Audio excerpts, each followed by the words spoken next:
Essa semana eu vi um videozinho, nessas mídias sociais que me chamou um pouco a atenção. Era uma jovem com seus 20 e poucos anos. Não era garotinha, não, era jovenzinha, na Disney, chorando e dizendo: eu não quero voltar para Nova Iguaçu, não. Eu quero morar aqui na Disney para sempre. Eu quero morar naquele castelo. E aí apontava para o castelo das princesas da Disney, não é? Eu entendo. Mas ali era assim, com certeza aquela jovem estava confundindo ficção com realidade. Quando a gente volta do retiro e a gente fica com aquela sensação: poxa, eu queria tanto ter continuado ali, seria tão bom se a gente pudesse ter ficado mais. Na quinta-feira, 3 pessoas deram um testemunho maravilhoso. Foram alguns dos testemunhos mais edificantes que eu ouvi aqui nos últimos anos, testemunhos assim de quando a gente volta do retiro, E a Manuela, filha da Alessandra, ela falou assim uma coisa assim muito interessante. Ela conseguiu colocar em palavras aquilo que a gente sente, experimenta ali. Ela disse: poxa, durante todos aqueles dias as pessoas foram assim tão gentis e tão amorosas comigo. Para todo canto que eu ia, as pessoas perguntavam: você está precisando de alguma coisa? Você quer alguma coisa? Eu posso te servir de alguma forma? E ela falou assim: poxa, eu não tinha mais vontade de voltar. E eu entendo isso. É mais ou menos a sensação que Pedro, Tiago e João tiveram quando eles subiram ao Monte Tabor, e lá em cima do monte Jesus se transfigurou diante deles, ou seja, os céus se abriram, Jesus se revelou a eles em glória. E aí vocês imaginam, os céus abertos, Jesus aqui na minha frente em glória. Para onde eu vou querer ir? Não tem outro lugar para eu ir, eu quero ficar aqui para sempre, Então é mais ou menos essa sensação que a gente tem no retiro. Isso nem estava nos meus planos de falar, não. Mas sabe o que eu queria te falar? Que mais de 2/3 das vagas já estão preenchidas. Então, se você que é do Oceano, que sabe que não tem outro lugar para você estar nessa época do ano, que não no retiro da igreja, então não deixe para a última hora. Nas vésperas do retiro, nós tínhamos quase 200 pessoas na fila de espera. Então não deixe que isso aconteça de novo, não deixe que isso se repita. Quanto antes você fizer sua inscrição, melhor. Então faça logo sua inscrição, facilita para você, facilita para todo mundo, ok? Mas enfim, então nós voltamos, assim foi essa experiência que nós tivemos. E esse tipo de experiência, gente, só tem condição de nós termos quando nós vamos para um lugar assim e dedicamos um tempo para esse tipo de experiência. Então vocês vejam, não foi apenas algo assim que nós fomos para fazer um estudo teórico, um conhecimento teórico que nós adquirimos. Foi algo que nós experimentamos na prática um pouco, foi um reflexo do que é efetivamente a vida do povo de Deus, a vida das pessoas que compõem o reino de Deus. Como será a vida, então, no céu? É um rápido reflexo do que será. O céu será infinitamente mais glorioso e melhor, mas ali nós conseguimos vivenciar um pouco do que é efetivamente a vida cristã. Assim, as pessoas se amam, as pessoas não são perfeitas, mas elas se perdoam, elas tentam servir umas às outras, elas tentam ser melhores, elas tentam fazer o melhor que está ao seu alcance ali. E aí, então, assim como aqueles discípulos no monte, que gostariam de permanecer lá, chegou num certo momento, Jesus virou para eles e falou: gente, olha só, tem muita coisa acontecendo lá embaixo, vamos voltar para a vida, vamos descer desse monte, porque vocês têm muita coisa pela frente para fazer. É a mesma coisa com a gente. Chega um momento que Jesus falou: olha, está muito bom aqui, mas agora vocês têm que voltar para o dia a dia de vocês. Tem muita coisa acontecendo lá e vocês precisam agora cumprir a missão de vocês. Então, voltamos no que chegamos, o que encontramos. Gente, o maior auê. E não tem nada a ver com a música que tocou alguns dias atrás. Mas o assunto que dominou as redes sociais, principalmente dos cristãos, e de todos os que amam e se preocupam com as famílias, foi o desfile de uma escola de samba. Gente, que droga! O desfile de uma escola de samba da nossa cidade, de Niterói, que ridicularizou a fé cristã e a família formada por um homem, uma mulher e seus filhos. Esse grupo social dos evangélicos e das pessoas que amam suas famílias foi rotulado de neoconservador e enlatado numa clara tentativa de depreciar, ridicularizar e menosprezar. Bom, gente, acontece que isso não é algo novo. Um filósofo alemão do século XIX, chamado Arthur Schopenhauer, ele rascunhou um trabalho conhecido no Brasil como 38 estratégias para vencer qualquer debate. Eu digo que ele rascunhou porque até onde eu consegui ler e pesquisar, de fato, não foi ele que escreveu isso em forma de livro, mas ele escreveu palestras aleatórias e depois reuniram isso tudo e transformaram numa espécie de um livreto e deram esse nome, 38 estratégias para vencer qualquer debate. No capítulo 22, então, ele diz assim: quando você não tem mais argumentos, rotule o seu adversário, dê a ele um rótulo odioso. Quando seus argumentos são fracos, em vez de tentar refutar o seu adversário, você o rebaixa a uma categoria detestável, um ismo ou uma etiqueta moralmente tóxica, para que o público o rejeite por associação. Entendeu? Seus argumentos são fracos, os argumentos do seu adversário são muito mais fortes, você não consegue refutar os argumentos dele. O que você faz para você ganhar o debate? Tenta colar nele um rótulo. É uma maneira, me perdoe aqui a expressão, suja de você tentar virar o debate. Ele tem razão, a verdade está do lado dele. E os argumentos dele são extremamente mais fortes e contundentes do que o seu. Então, a dica que esse filósofo alemão dá cara, para você tentar virar o jogo de modo sujo, faz isso, cara. Cola um rótulo nele, cola um rótulo tóxico, cola um rótulo que o menospreze, cola um rótulo negativo. Você quer ver como isso funciona na prática? Me perdoem aqui o exemplo que eu vou dar. É só para a gente entender como isso funciona, ok? Então, se eu pedir para você, pense em alguém que seja fascista, genocida e negacionista, eu tenho certeza que você pensou em alguém. Mesmo que discorde de forma veemente desse rótulo, eu tenho certeza que você pensou numa pessoa, porque a estratégia sórdida de colar um rótulo tóxico e depreciativo foi bem executada. Então você tá percebendo?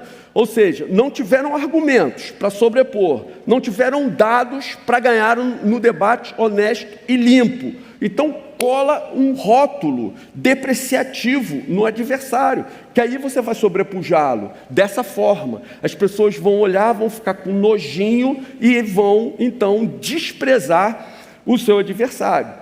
Vejam, por que eu estou citando isso? Porque à medida que rotulam os cristãos,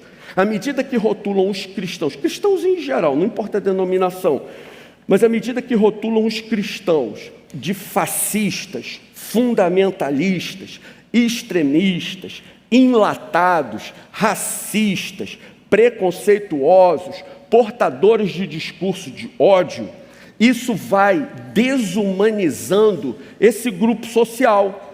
Foi exatamente o que Hitler fez com os judeus na Alemanha. Então, daqui a pouco, quando um cristão for linchado pelo simples fato de ser cristão, não fez nada demais, apenas é cristão, a imprensa irá relatar o fato mais ou menos da seguinte maneira: um extremista, portador de discurso de ódio, morreu como consequência do seu próprio discurso. É assim, não importa o seu nome, se é casado, se tem filhos, netos, o que fazia, da onde veio, quem é ele, isso não interessa. Ele é simplesmente um extremista, portador de discurso de ódio, que morreu como consequência do seu próprio discurso. É assim que funciona, é assim que opera essa estratégia maligna de se rotular as pessoas. Por isso que foi visto por aí, não é uma brincadeirinha inocente. Isso faz parte de uma estratégia satânica muito maior para levar os cristãos a serem odiados, menosprezados, ridicularizados e, sobretudo, desumanizados. No entanto, irmãos, vejam que coisa gloriosa, vejam que coisa tremenda, majestosa. Mais uma vez, nós vimos como Deus tem sido cuidadoso, como Deus tem se importado com a igreja oceânica e como tem falado tão diretamente com a gente. No sábado de manhã,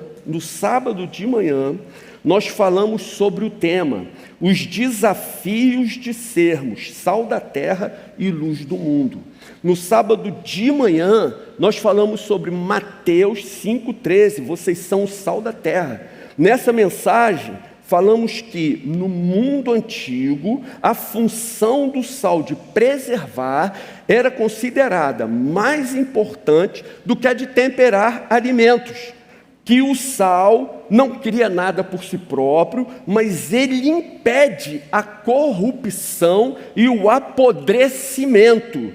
Então, lá no sábado, veio a palavra profética.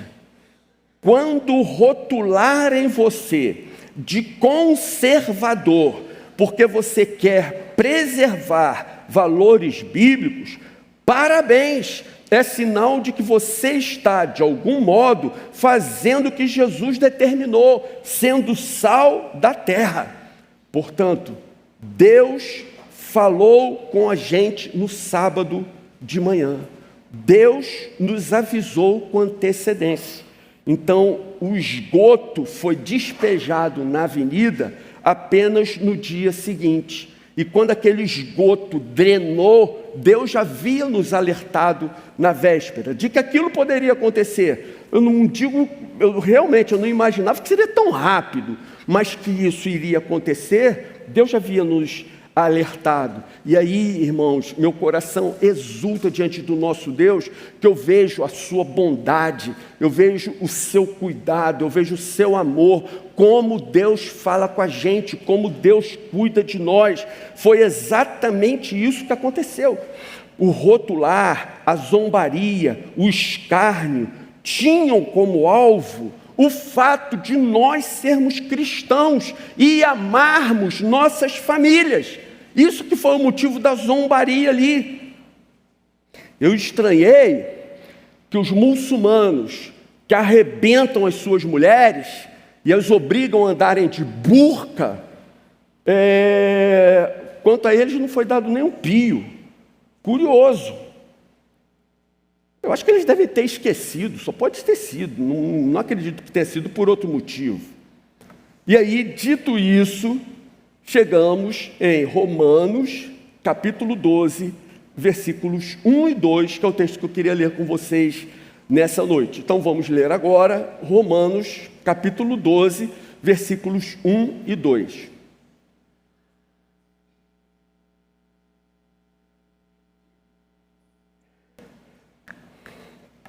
E o texto diz assim: portanto, irmãos, pelas misericórdias de Deus, peço que ofereçam o seu corpo como sacrifício vivo, peço que ofereçam o seu corpo como sacrifício vivo, santo e agradável a Deus. Este é o culto racional de vocês. E não vivam conforme os padrões deste mundo, mas deixem que Deus os transforme pela renovação da mente, para que possam experimentar qual é a boa, agradável e perfeita vontade de Deus. Amém. Gente, destaco aqui inicialmente o versículo 1. Peço que ofereçam o seu corpo como sacrifício vivo. Nesse momento aqui, Paulo está usando uma figura muito interessante do Antigo Testamento. Quando ele diz, peço que ofereçam, essa palavra ofereçam significa entregar no sentido de colocar na mão. Não é como as empresas de transporte costumam fazer, tipo, chegou uma encomenda lá em casa do Mercado Livre, da Amazon, vai para a caixinha do correio, plum, coloca lá na caixinha do correio, está entregue. Não, não é assim. Essa palavra, ofereçam, está vinculada à entrega de oferta no Antigo Testamento. Então a ideia era o seguinte, a pessoa pegava a oferta, ela tinha que ir até o templo, e ela entregava a oferta e colocava a oferta nas mãos do sacerdote. Ela não podia simplesmente pegar aquela oferta e ver, por exemplo, eu cheguei com uma ovelhinha para fazer a minha oferta ao Senhor.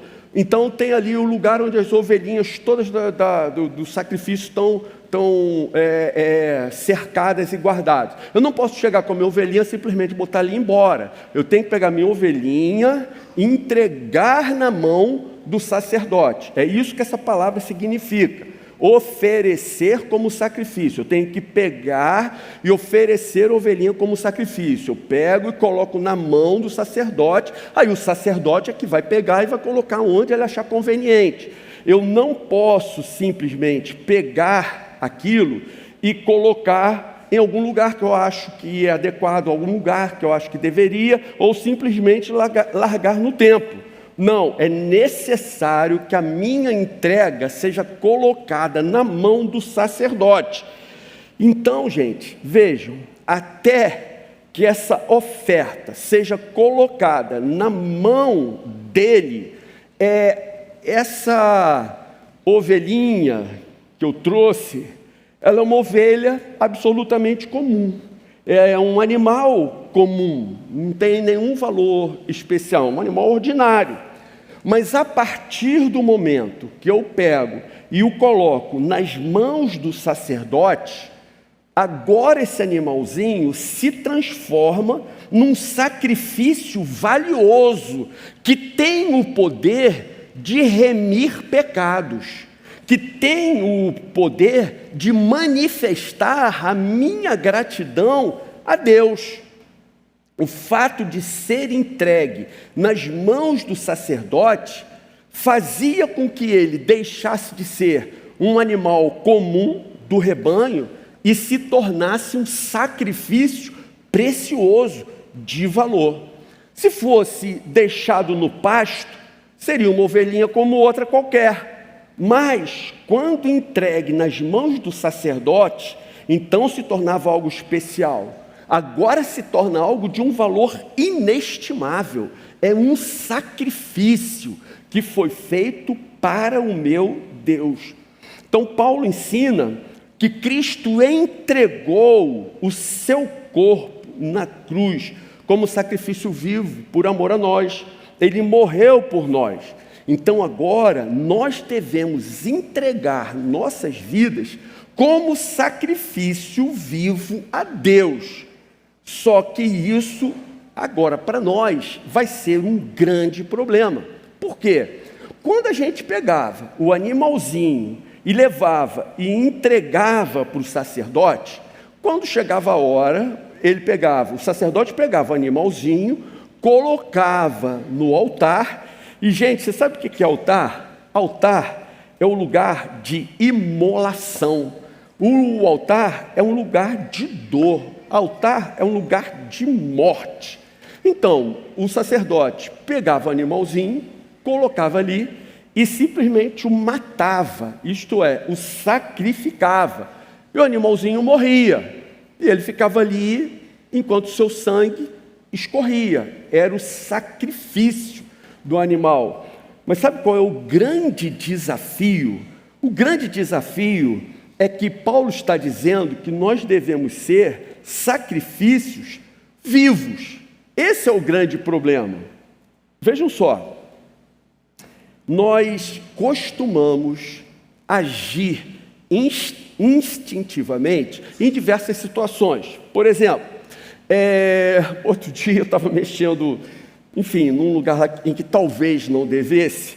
Pior que eu estava com o pé molhado, mexendo num fio de 220. De repente, levei um choque. Até eu entender, nos milésimos de segundo, que estava levando um choque, pô, eu já fiquei, vocês imaginam, né? Então, assim, no momento que você leva um choque, o que você faz? Você logo dá um pulo, puxa o braço, faz alguma coisa. É instintivo. Não precisa alguém dizer: ei, Henrique, você está levando um choque, tira a mão daí. Não é verdade? Pô, é instintivo. Pô, você botou a mão na tomada, você tira a mão rápido. Você levou um choque. Não precisa que ninguém vá te avisar para você tirar. A mesma coisa acontece quando você, por acidente, encosta no fogão, no forno, está quente, queimou. Não precisa ninguém dizer assim: olha, Henrique, veja se não está quente, vê se sua mão aí não está pegando fogo. E aí a mão já está toda torrada, pô, e aí, minha mão pegou fogo, agora que eu fui ver, virou carvão. Pronto, joga o carvão fora, vai nascer outra mão no lugar. Não vai. Então é o seguinte, pô, a mão encostou num negócio quente, imediatamente você tem aquela reação involuntária que você puxa a mão de qualquer jeito. Está andando, pisou num prego, a perna você vai puxar ela de qualquer jeito, porque pisou num prego, involuntariamente você reage àquela dor, você tem aquele impulso para evitar esse tipo de dor, esse tipo de, enfim, de sofrimento. O nosso instinto também diz que nós devemos fugir da cruz. O nosso instinto diz que nós devemos fugir dos cravos. O nosso instinto diz que nós devemos fugir da morte. O nosso ego luta desesperadamente para sobreviver. Esse é o grande problema de nós sermos sacrifícios vivos. Ou seja, nós somos sacrifícios vivos, mas justamente porque nós não morremos, a todo instante nós queremos pular do altar. Estamos no altar, mas quando assim o prego começa a entrar, a gente pula do altar. Quando você vê aquele cutelo sendo levantado pelo sacerdote, você cai fora ali antes que o cara acerte aquele troço em você. Então você entra nesse tipo de crise. Seu ego não quer morrer, seu ego não quer ser eliminado, quer continuar vivendo. Essa é a grande luta, essa é a grande crise. Por isso, a todo instante, nós precisamos renovar a decisão de permanecermos ali no altar. Então, prosseguindo, Paulo diz: não vivam conforme os padrões deste mundo, mas deixem que Deus os transforme pela renovação da mente. Só pelo fato das palavras se parecerem, você já conseguiu ver que tem alguma coisa nessas duas palavras, não é? Não vivam conforme os padrões do mundo, mas deixem que Deus transforme pela renovação da mente. E de fato, Paulo faz um jogo de palavras aqui. Ele usa duas palavras que significam forma, molde. As duas têm um significado parecido, forma e molde. Só que uma, conformar, ela faz referência a uma forma que muda, uma forma que se altera, que traz a ideia de se adaptar continuamente. Já transformar, ela faz alusão a uma forma rígida e imutável, voltando a conformar. Conformar está associada à ideia de aparência exterior. Conformar está associada à aparência exterior. Transformar está associada à ideia de essência interior. Então é isso que Paulo está dizendo aqui. Não vivam conforme a aparência exterior dos padrões deste mundo, mas deixem que Deus molde a essência interior de vocês pela renovação da mente de vocês. A ideia principal do texto é essa. O cristão não deve adotar o padrão exterior e transitório do mundo, por mais pressão que sofra para isso, como temos visto, mas ser transformado permanentemente em sua natureza íntima, em sua essência. Veja, o que era errado até ontem é certo hoje. O que era repudiado ontem é aplaudido hoje. O que era vergonhoso ontem é praticado à luz do dia hoje. Mas nós, porém, seguimos um modelo absoluto, imutável, que jamais fica obsoleto. E esse modelo é Jesus. Você pode dizer amém? Amém. Então vamos lá, gente. Aplicações. Vamos às aplicações. Primeira aplicação.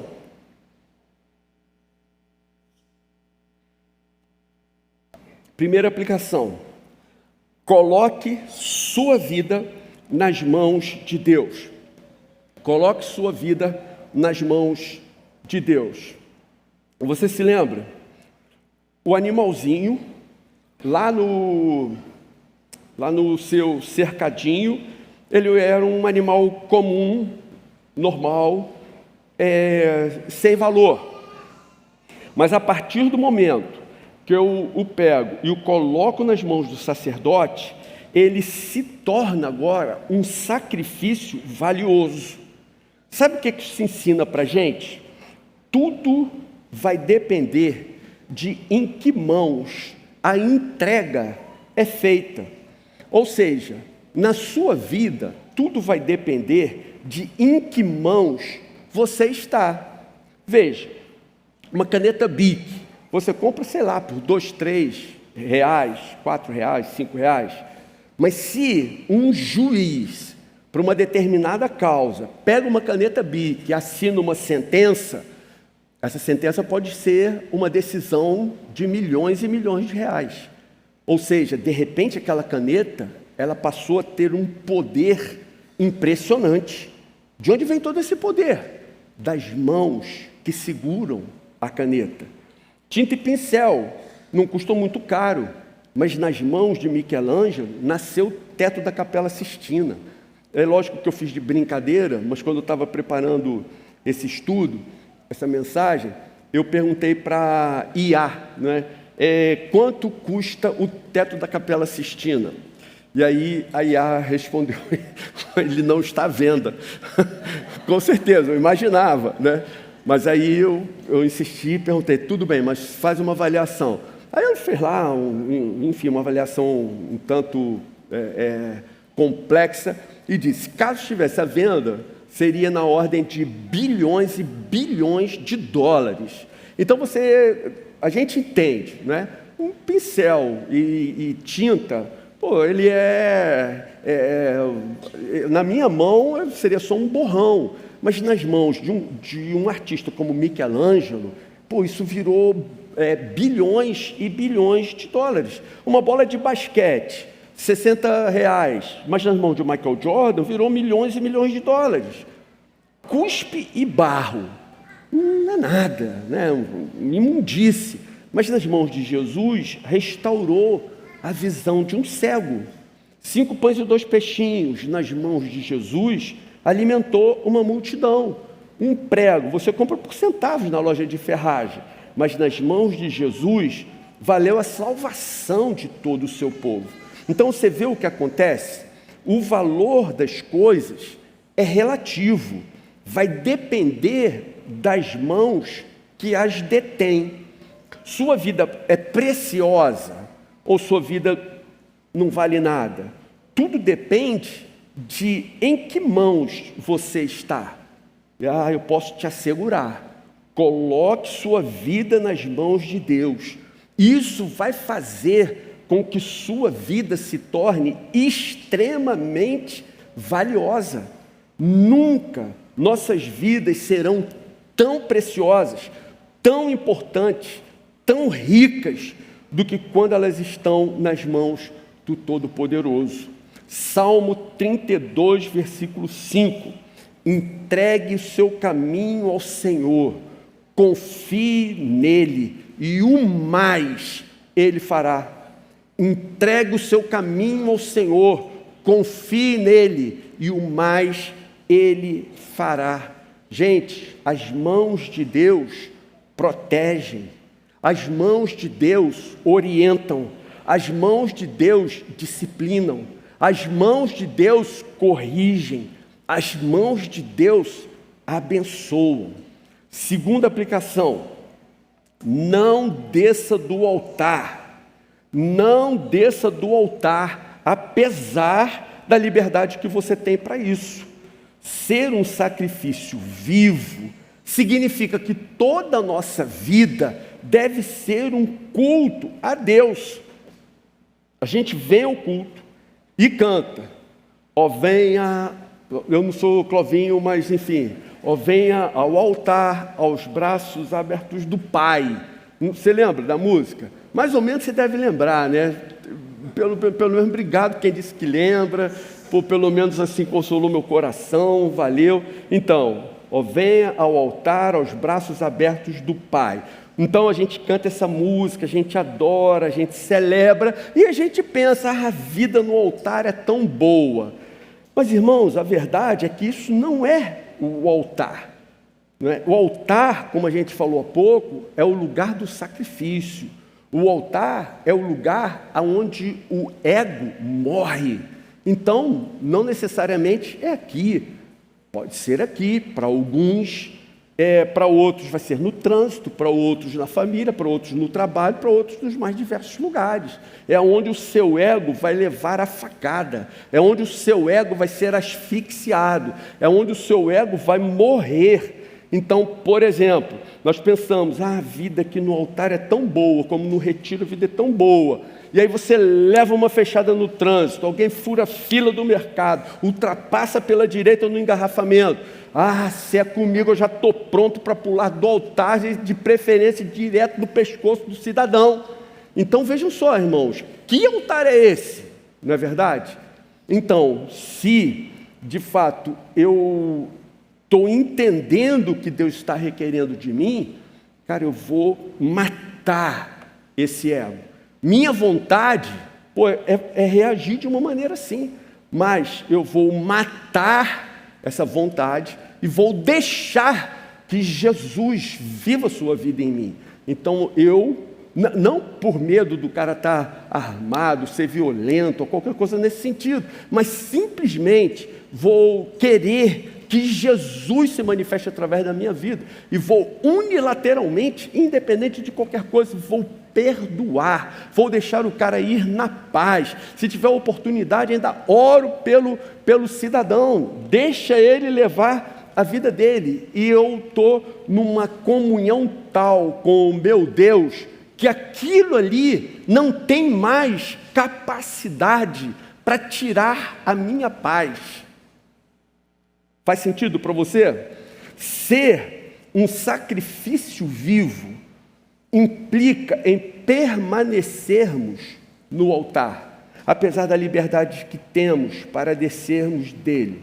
O culto racional que prestamos a Deus, quando nos entregamos como sacrifício vivo, não é um culto restrito, limitado a uma hora, num determinado lugar. Não é prestado apenas aos domingos, nas células ou nas reuniões da igreja, mas no dia a dia, na vida em família, na empresa, na escola, na vizinhança. Toda a nossa vida deve ser um culto a Deus. E terceira aplicação: não se conforme aos padrões deste mundo, mas deixe que Deus lhe transforme. Não se conforme aos padrões deste mundo, mas deixe que Deus lhe transforme. Como vimos, teoricamente, durante o retiro, e na prática, quando voltamos, nós estamos em guerra. A pressão é forte, violenta. Nós vivemos num mundo sem princípios.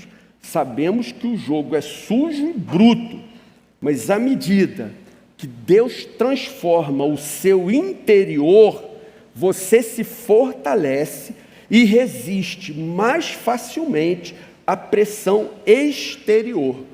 A transformação interior é a única defesa efetiva contra a pressão exterior.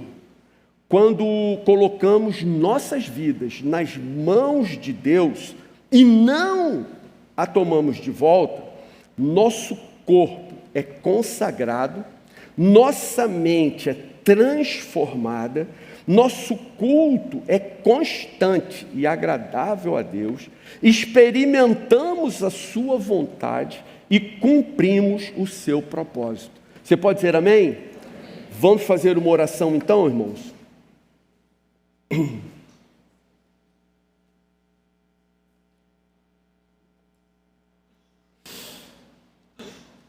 Senhor querido,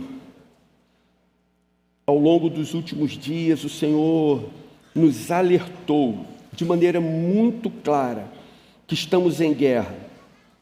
Uma guerra perigosa, capaz de matar não apenas o corpo, mas também a alma. Uma guerra capaz de capturar nossas mentes e abalar a nossa fé. Assim, Senhor, logo que retornamos, vimos isso diante dos nossos olhos.